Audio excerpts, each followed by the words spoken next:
Powerful key. ನಿಮ್ಮನ್ನು ಯಾವ್ದು ದೊಡ್ಡದಾಗಿ ಮಾಡುತ್ತೆ? ದೇವ್ರಿಗಾಗಿ ಜೀವಿಸೋದು. ಹೇಳ್ರಿ, ದೇವ್ರಿಗಾಗಿ ಜೀವಿಸೋದು. ರೋಮ ಪುಸ್ತಕ 12:1 ದೇವ್ರಿಗಾಗಿ ಬದುಕೋದು ಕಣಪ್ಪ, ಲಿವಿಂಗ್ ಫಾರ್ ಗಾಡ್.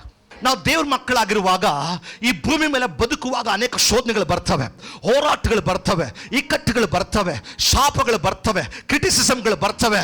ಬದುಕಬೇಕು. ಹೇಳ್ರಿ, ಬದುಕಬೇಕು. ಹಲ್ಲೆಲೂಯಾ. ನೀನು ಯೇಸು ಸ್ವಾಮಿ ನಂಬಿಲ್ಲ ಅಂದ್ರೆ ನಿನ್ ಕಷ್ಟನೇ. ಆದರೆ ಒಂದೇ ಒಂದಿದು ಬದಲಾವಣೆ ಏನು ಗೊತ್ತಾ? ಇಲ್ಲಿ ಪಡೋ ಪ್ರತಿಯೊಂದು ಕಷ್ಟ ಸಾಕ್ಷಿಯಾಗಿ ಮಾರ್ಪಡುತ್ತೆ. ಇಲ್ಲಿ ಪಡೋ ಪ್ರತಿಯೊಂದು ಕಷ್ಟ ದೇವರು ತಿಳ್ಕೊಳ್ತಾ ಮಾಡುತ್ತೆ. ಇಲ್ಲಿ ಪಡೋ ಪ್ರತಿಯೊಂದು ಕಷ್ಟ ನಿನಗೆ ಬಹುಮಾನ ತರುತ್ತೆ. ಇಲ್ಲಿ ಪಡೋ ಪ್ರತಿಯೊಂದು ಕಷ್ಟ ಅನೇಕರ ಬದುಕನ್ನು ಮಾರ್ಪಡಿಸುತ್ತೆ. ಹಲ್ಲೆಲೂಯಾ. ಹೇಳ್ರಿಪ್ಪ, ನಿಮ್ಮ ಲೈಫಲ್ಲಿ ಬರೋ ಪ್ರತಿಯೊಂದು ಹೋರಾಟಕ್ಕೂ, ಪ್ರತಿಯೊಂದು ಸಮಸ್ಯೆಗಳು ಹಿಂದೆ ದೇವರ ಕರ ಇದೆ, ದೇವರ ಜಯವಿದೆ. ಎಷ್ಟು ಆಮೆನ್ ಅಂತೀರಿ? ದೇವರನ್ನು ಸುಮ್ಮನೆ ಬಿಡೋದಿಲ್ಲ, ಆದರೆ ನಿಂತ್ಕೋಬೇಕು ದೇವ್ರಿಗಾಗಿ. ಹೇಳ್ರಿ, ನಿಂತ್ಕೋಬೇಕು, ಬದುಕಬೇಕು. ಹಲ್ಲೆಲೂಯಾ. ಕೆಲವೊಮ್ಮೆ ಹೇಳ್ತಾರೆ ಸ್ವಂತದವರು, ಈ ಯೇಸು ಸ್ವಾಮಿ ನಂಬಿ ಏನಾದೆ ಅಂತ. ನಮ್ಮ ಜೀವನದಲ್ಲಿ ಕಷ್ಟ ಅಂತ ಒಂದು ಕಾಲ ಬಂದರೆ ಆಶೀರ್ವಾದ ಅಂತ ಒಂದು ಕಾಲ ಬರುತ್ತೆ. ಎಷ್ಟು ಆಮೆನ್ ಅಂತೀರಿ? ಇವತ್ತು ಏನಿಲ್ಲ ಸ್ಥಿತಿ ಬಂದರೆ ಅವತ್ತು ಕೂಡ ನಾವು ನಂಬಿಕಸ್ತರ ಜೀವಿಸಬೇಕು. ದೇವ್ರು ನಿನಗಾಗಿ ಬದುಕ್ತೀನಿ. God never sees our feeling, he sees our faith. ನಮ್ಮ ನಂಬಿಕೆನ ದೇವ್ರು ನೋಡ್ತಾನೆ. ಹಲ್ಲೆಲೂಯಾ. ಹೇಳ್ರಿ, ಇವತ್ತು ಕಷ್ಟ ಇದೆ, ಹೋರಾಟ ಇದೆ, ದೇವ್ರು ಬಿಡಿಸ್ತಾನೆ. ಆಮೆನ್. ಎಷ್ಟು ಆಮೆನ್ ಅಂತೀರಿ? ಇವಾಗಲೂ ಹೇಳ್ತಾನೆ, ಕಷ್ಟಗಳಿದೆ, ಹೋರಾಟಗಳು ಬಿಡಿಸ್ತಾನೆ ದೇವರು, ದೊಡ್ಡ ಜಯ ತರ್ತಾನೆ. ಎಷ್ಟು ಆಮೆನ್ ಅಂತೀರಿ? ನನ್ನ ದೇವರಿಗೆ ಗೊತ್ತಿಲ್ಲಾರ್ದು ಏನೂ ನಡೆಯೋದಿಲ್ಲ. ಅಯ್ಯೋ, ಯೇಸು ಸ್ವಾಮಿ ನಂಬಿದ ನಿಮಿತ್ತ ಮನೆ ಬಿಟ್ಟು ಓಡಿಸಿದ್ರು, ಬಾ ಹೊರಗೆ ನಿಂತ್ಕೋ, ಬಹಿಷ್ಕಾರ ಹಾಕಿದ್ರು, ಬಾ ನಿಂತ್ಕೋ. ಹೇಳು ದೇವರಿಗೆ, ಇವ್ರ ಮುಂದೆ ಒಂದು ದೊಡ್ಡ ಮನೆ ಕಟ್ಟಬೇಕು ದೇವ್ರೆ. ಇವ್ರ ಮುಂದೆ ಸಾಧಾರಣವಾಗಿ ನಿಂತ್ಬಾರ್ದು, ಆಶೀರ್ವಾದ ನಿಂತ್ಕೋಬೇಕು. ಹಲ್ಲೆಲೂಯಾ.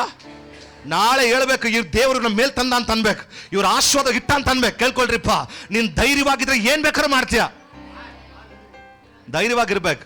ಅದಕ್ಕೆ ವಾಕ್ಯ, ಭಯ ಪಡಬೇಡ, ನಾನು ನಿನ್ನ ಸಂಗಡ ಇದ್ದೀನಿ. ಎಷ್ಟು ಆಮೆನ್ ಅಂತೀರಿ? ಓ, ನೀನು ಜಲರಾಶಿಯಲ್ಲಿ ಹಾದು ಹೋಗುವ, ನಾನು ನಿನ್ನ ಸಂಗಡ ಇದ್ದೀನಿ. ಆಮೆನ್. ಅದು ನಿನ್ನ ಮುಳುಗ್ಸಲಂತ ವಾಕ್ಯ ಹೇಳುತ್ತದೆ. ಎಷ್ಟು ಹೋರಾಟಗಳು ಬಂದರು, ಇಕ್ಕಟ್ಟುಗಳು, ನಿಂತ್ಕೋಬೇಕು ದೇವ್ರಿಗಾಗಿ. ಏನು ಮಾಡಿಬಿಡ್ತಾರೆ? ಏನು ಮಾಡಲ್ಲ. ಎಷ್ಟು ಆಮೆನ್ ಅಂತೀರಿ? ಕೆಲವು ಟೈಮ್ ನಮ್ಮ ಲೈಫಲ್ಲಿ ಕ್ರಿಟಿಸಿಸಮ್ ಬಂದರೆ, ನೀನು ಸರಿ ಇಲ್ಲ ಅಂತ ಬಂದರೆ, ಸಾಕ್ಷಿ ಕೆಡ್ಸೋರು ಬಂದರೆ ಸುಮ್ಮನೆ ಧಾರಾಳವಾಗಿ ಬಿಟ್ಬಿಡ್ಬೇಕು ಅವ್ರನ್ನ. ಯಾಕೆ? ನಾಳೆ ಒಂದು ದಿವಸ ಕೇಳ್ರಿಪ್ಪ, ವೈರಿಗಳಿದ್ರೇ ನಾವು ಮುನ್ನತ್ತಕ್ಕೆ ಹೋಗೋದು. ಪೆನ್ನಿಗಳಲ್ಲಿ ಚುಚ್ಚಿದ್ರೇನೆ ಹನ್ನೆರಡು ದೇವರೇ ಮಗು ಕೊಡು ಅಂತ ಕೇಳೋದು.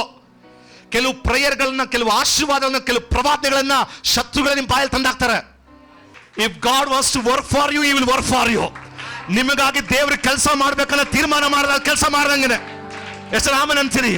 ಯಾರನ್ನ ಬೇಕಾದ್ರೆ ಎಬ್ಬಿಸ್ತಾನೆ, ಯಾರು ಬೇಕಾದ್ರೆ ಸಹಾಯವಾಗಿ ಕೊಡ್ತಾನೆ, ಯಾರನ್ನ ಬೇಕಾದ್ರೆ ನಿಮ್ಮ ಪರವಾಗಿ ನಿಂತು ಮಾಡ್ತಾನೆ. ಕೆಲವೊಮ್ಮೆ ನಮ್ಮ ಶತ್ರುಗಳು ಕೂಡ ನಮ್ಮ ಬಗ್ಗೆ ಹೇಳುವಾಗ ಗಮನ ಕೊಟ್ಟು ಕೇಳಿಸ್ಕೋಬೇಕು. ಎಷ್ಟು ನಂಗೆ ಅರ್ಥ ಆಗ್ತದೆ? ಎಷ್ಟು ಜನ ಗೊಲಿಯಾತುಗಳು ನಮ್ಮ ಬದುಕಲ್ಲಿ ಎದ್ದೇಳುವಾಗ, ಇಕ್ಕಟ್ಟುಗಳು ಎದ್ದೇಳುವಾಗ, ಹೋರಾಟಗಳೆದ್ದು ನಿಲ್ಲುವಾಗ ನಮ್ಮ ದೇವರು ಅದರಿಂದ ಹೊರಗೆ ತರ್ತಾನೆ. ನಾವು ದೇವರಿಗಾಗಿ ಜೀವಿಸ್ಬೇಕಂತ ಕಲಿಬೇಕು. ನಾನು ಬದುಕೋದು ಅನೇಕರಿಗೆ ಸಾಕ್ಷಿಯಾಗಿ ಮಾರ್ಪಡುತ್ತೆ. ನಿಮ್ಮಲ್ಲಿ ಅನೇಕರು ನಮ್ಮ ಮೊದಲನೇ ಜನ್ರೇಷನ್ ಬಂದಿದ್ದೀರಾ. ಎಷ್ಟು ನನಗೆ ಅರ್ಥ ಆಗ್ತದೆ? ನಿಮ್ಮಲ್ಲಿ ಅನೇಕರು ಫಸ್ಟ್ ಜನ್ರೇಷನ್, ನೀವೇ ಫಸ್ಟ್ ಯೇಸು ನಂಬಿರೋದು. ನಿಮಗೆ ಸ್ವಲ್ಪ ಹೋರಾಟ ಇರ್ತದೆ. ನಿಮಗೆ ಬರೋ ಸಂತತಿ ಇನ್ನೂ ಜಾಲಿಯಾಗಿರ್ತಾರೆ. ಎಷ್ಟು ಆಮೆನ್ ಅಂತೀರಿ? ನೀವು ನಿಮ್ಮ ಹೊಸ ಸಂತತಿ ನಿಮ್ಮಿಂದನೇ ಸ್ಟಾರ್ಟು. ನಿಮ್ಮ ಮೇಲಿರೋ ಆಶೀರ್ವಾದ ಹಂಗೆ ಅವ್ರ ಮೇಲೆ ಫ್ಲೋ ಆಗ್ತಾ ಹೋಗುತ್ತದೆ. ಎಷ್ಟು ಆಮೆನ್ ಅಂತೀರಿ? ಅದಕ್ಕೆ ಡಿಸ್ಕರೇಜ್ ಆಗಬಾರ್ದು. ಸ್ಟಾರ್ಟಿಂಗಲ್ಲೆಲ್ಲ ಕಷ್ಟನೇ ನಮಗೆ. ಆಮೆನ್. ಆ ಕಷ್ಟ ಗೆದ್ದು ನಿಂತ್ಕೋಬೇಕು. ದೇವ್ರು ನನ್ನ ಕಾಪಾಡ್ತಾನೆ, ದೇವ್ರಿಗಾಗಿ ಬದುಕ್ತೀನಿ. ಅದಕ್ಕೆ ದೇವ್ರ ಮಕ್ಕಳು ಏನು ನಡೆದ್ರು ಲೈಫಲ್ಲಿ, ಅದು ಏನೇ ಆಗಲಿ, ಆಮೆನ್, ದೇವ್ರು ನನ್ನೊಂದಿಗಿದ್ದಾನೆ. ಹೇಳಿ, ದೇವ್ರು ನನ್ನೊಂದಿಗಿದ್ದಾನೆ.